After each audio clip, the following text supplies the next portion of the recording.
Good morning, guys. This is Robert here again, coming at you from Slow Life Trading. Uh, this is a life type video. I've been living here in Merida now for a little over 2.5 years, and I'm starting to get acclimated to the way things are here. But I tell you, it's easy, even though you know some stuff. Sometimes you don't realize you know this stuff. Okay, let me just give you an example. I'm a person that bite my fingernails, and I'm working on not biting them because I had some friends that tell me how terrible that was. But anyway, if you can see my finger here, I bit my finger and it got all swollen and infected and all that kind of stuff, right? And it's actually better now. But for about 2 weeks, I didn't go to the doctor because I'm in the U.S. A hangnail was something I wouldn't go to the doctor for. I would just kind of treat it myself and maybe put a needle in it and drain out the infection and, put some peroxide around it and alcohol, and eventually it would be okay. And then my friend reminded me of something that I knew myself. He like, Robert, you don't have to self-treat. Just go to the doctor. And my wife been telling me that for the longest. I just wouldn't go. So finally, I went to the doctor. Let me just tell you this, guys. They have these doctors that are right next to like a pharmacist, okay? And they will see you quickly and very inexpensively, okay? So I finally went to the doctor. Probably had to wait about 5 minutes before I got in because he was seeing someone else. It cost me 75 pesos to see him. He get in there, and he don't speak real good English, and I don't speak real good Spanish. But let me tell you how I got through it. They have this app on Google called the Google Translator, right? Where you can put it on the conversation deal. And what you do is you just hit the middle button, and whoever talks, Google picks it up and they translate it and it'll speak it. Okay, so I would talk, it would translate it, speak it to him. He would talk, it translate it and speak it to me. And all I did was lay the phone down in between us. Okay, and it translated for us instantly. So I was able to tell him what happened, how long ago it happened, how it happened. I bit a nail and pulled it out and all of that, right? And he told me what he was going to do was he was going to pop it and drain it out and see how it drains and what's all in it and all of that. And then he'll see what we have to do for that. So he took me behind his desk, and it's just a little bitty office, guys, probably about the size of a decent sized bathroom, a pretty good sized bathroom. And he put me in his office in the back there.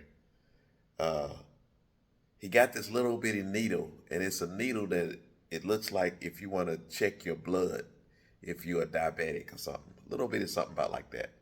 And I asked him, is it gonna hurt? Because I'm a little nervous about needles and being poked and stuff like that. And he started laughing a little bit. He said, a little.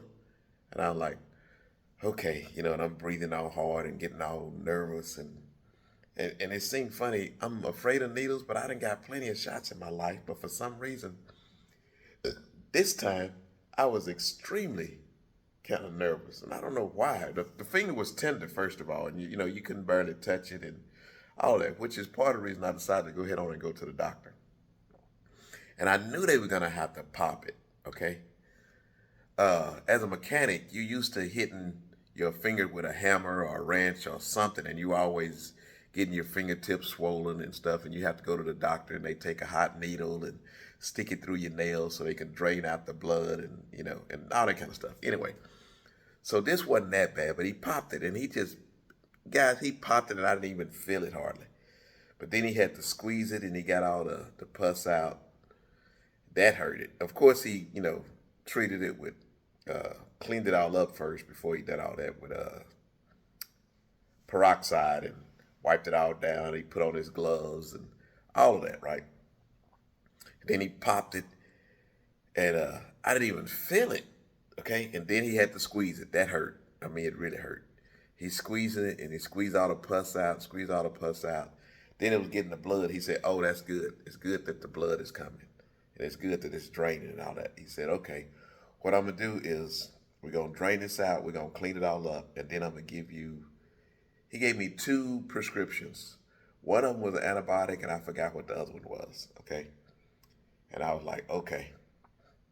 So he getting me all wrapped up and cleaned up again after he done drained all the blood out and everything. And then all of a sudden, guys, I started feeling sweaty and fainty. And I'm feeling lightheaded and I'm sitting on this table and he's like, "What's wrong?" I said, "I don't know. I feel like I'm gonna pass out or something." Man, he started fanning me. He went and turned the air conditioning down. He started fanning me. He said, "Okay, lay down here and just be calm." I'm like, "Okay." He said, "I think you're having a panic attack." I said, I think I am too, but uh, it didn't even hurt that bad." And and I'm just feeling really lightheaded. And then he said, "Okay, I'm gonna go get you something to drink." He said, "Just relax, breathe." And he started telling me to breathe and everything. He runs across the store, next door, and gets me a Coke, ice cold Coke too. Brings it back. I start drinking that. And then he go get his blood pressure deal. He takes my blood pressure. My blood pressure had dropped big time. Okay. And then he just fanning me and cooling me and telling me to breathe. And I'm drinking the soda. And then finally, I can feel the sweat starting to dry up.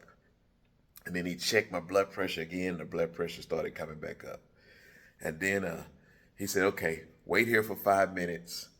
And then I'm going to check your blood pressure again." So we waited there for a while, about 5 minutes. So then he took my blood pressure and it was getting back close to normal. And I was starting to feel close to normal. He said, "Okay, let's wait a couple more minutes." He said, "Keep drinking some of that soda." Cool it off. And so I drank some more soda. We wait a few more minutes. And he take my blood pressure again. Then it was back up to normal. And I'm feeling good. I'm not sweating anymore and all of that. And what we come to realize was I had a panic attack. Okay. I don't think I ever had one of them before. I don't know why I was so nervous about getting a shot. Okay. But for some reason, this time was so nervous. Anyway, he wrote the prescription out. And I walked next door because the pharmacy is right next door. And I get the two prescriptions filled and it cost me 95 pesos. Okay. So, wow, this is amazing. So 95 and 75 is 170. So it ended up costing me 170 pesos to go to the doctor, get treated, and today is the next day, and my finger feels 100 times better, and it's constantly draining. Okay, and I can squeeze it. It's not even sore anymore. And he told me to take these pills twice a day for 5 to 7 days, 5 for one and 7 for the other. And it's one day later, and my finger feels 100 times better. I can actually move that finger now. At first that finger was so sore, I couldn't even move my finger. It was very tender. I had to take my wedding ring off because it was that sore. I couldn't get it over that swollenness and stuff, and it was starting to swell up the whole finger. So anyway, less than $10 to see the doctor, and I didn't want to go.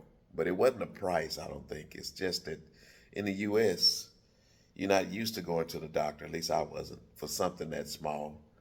You're used to self-treating it yourself. And for two reasons. It's going to take you, an hour or 2 hours or something to go. It just eats up your time. Okay, you got to make an appointment. All of that. I didn't have to do none of that. I just walked into the office. It was one person there before me. I waited for him to go in.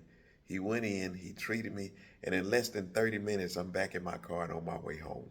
Okay? And here's the other cool part. The place I went to is probably less than 10 minutes from my house. And I had a choice of two places that were less than 10 minutes from my house. and they were across the streets from each other. So if one would have been really busy, I would have went to the other one. Cracks me up. So it's very convenient and very inexpensive for you to go see a doctor for minor things, okay? You don't have to self-medicate here. When you can get it all done and take care of it for the price of going and getting you some peroxide almost at the store. It's kind of crazy. A peroxide and a Band-Aids would have cost me $10 in the US. But it's part of getting used to living in Mexico. And it's a great benefit to have, okay? So one of these days I'm gonna make a video about all of the things, the little things that I'm starting to get used to living in Mexico. Some of them are good, some of them are not the greatest, and some of them you really miss the way it was done in the US. But I'm gonna make a video on that. But this is one of them that I really love. And even though I don't speak Spanish very fluently, the way they have done technology nowadays, it makes it easier. Now, I'm not saying it's super easy, but it definitely makes it easier for you to get around and mix and mingle. That translator app, guys, oh man. Now, you know, sometimes it gets the word mixed up and sometimes it don't translate perfectly and you have to find a new way to say it. And then the other thing that you have a problem with, here in Mexico, they're used to explaining in detail, okay? And they say a lot of words. Well, with the Google app, it's best if you speak in short sentences instead of trying to speak a whole, 5 or 6 sentences at one time. It's best if you say a phrase, let them translate it, then say another phrase, and then let them translate it. And you may have to tell them when you talk, speak in short sentences, okay? And I think if you do that, it'll make the conversation a whole lot easier. But it's pretty awesome, guys. It's something, if you're coming down here and you don't speak Spanish, it's something you may want to check out and get used to using. But anyway, I just wanted to give y'all that little tidbit. Healthcare here is pretty good, and more than being pretty good, is very inexpensive. And unless you having a major incident where you have to go to the hospital and be checked in for a while, you probably don't even need insurance. You can pay for it all out of your pocket. And that's including visual, dental, and healthcare. Okay? So, anyway, and I'm going to come to you and bring you more about this stuff because it's really good information to know. It's something that we didn't know when we first got here. For instance, like if you have a fever and you can't get it down, run to the doctor, pay $3, $4, and, get you something to treat it other than just a Tylenol or ibuprofen. Something that'll bring it down quick and find out what's wrong. For that price, guys, it's hard to beat, okay? 75 pesos is like $3 or $4, and guess what? It has went up. It used to be 50 pesos. It done went up 50%. That's after a 50% increase in price. Anyway, until the next time, guys, peace out and keep it slow.